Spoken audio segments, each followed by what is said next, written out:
Magandang umaga sa lahat mga idol. Ramdam nyo ba yung init sa panahon ngayon mga idol?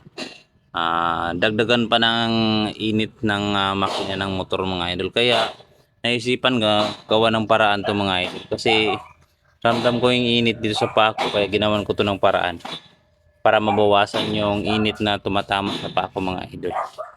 DIY tips para sa mga underbone user para maiwasan ang sobrang init ng makina na tumatama sa paa mga idol. Ito yung ginawa ko. Karos ka yan dyan, tsaka dito. Kasi sinukatan ko lang papunta dyan. Tapos may mga butas din yan mga idol para maiwasan natin yung overheating sa makina ng motor natin mga idol. So para mga idol, winawalwal ko to siya mga idol. Hindi naman siya nag-overheat.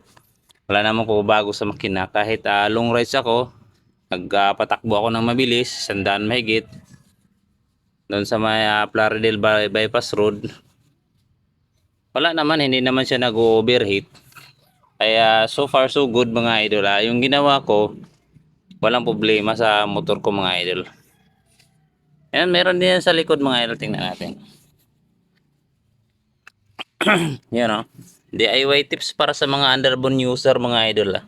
Para maiwasan lang natin yung sobrang init na tumatama sa paa natin. Kasi ako mga idol, ramdam ko talagang init ng makina. Lalo na sa araw. Init ng panahon ngayon plus init ng makina, tumatama dito sa paa natin. Kaya delikado po yun mga idol pag masobra na sa init yung paa natin. Kaya nagawan ko na ang paraan yung motor ko mga idol. Tapos may tagusan naman siya dito sa likod mga idol. Open area naman to dito. Tapos may mga butas din to nilalagay ko dito mga idol. Para may singawan din ng init dito.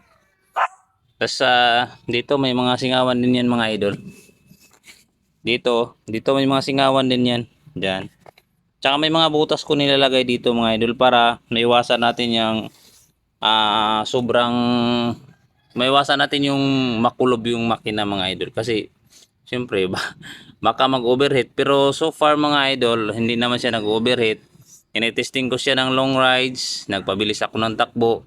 100 mahigit. Sa Plaridel Bypass Road, tinesting ko yun eh. Halos palagi ako nag-100 doon kasi ang tuwid ng kasada, tapos wala akong halos kasabay. Kaya yun, winalwal ko doon. Hindi naman siya nag-overheat mga idol. Kaya para sa motor ko, okay yung design na yan. Hindi ko alam sa mga ibang underbone na motor kung kaya nyo bang gawa ng DIY tips o DIY na harang sa init dito mga idol. 'Di ba? Sa akin nagawan ko ng paraan kaya kahit sobrang init yung panahon, tas init na makina, yung paa ko dito hindi siya natatamaan ng sobrang init. Meron naman siyang init din lumalabas pa rin pero hindi na sobra. Yan lang mga idol, yun ang DIY tips ko para sa mga underbone user na naiinitan na sa motor nila mga idol. Alright, dito lang yung video natin mga idol. Maraming salamat sa support. Thanks for watching.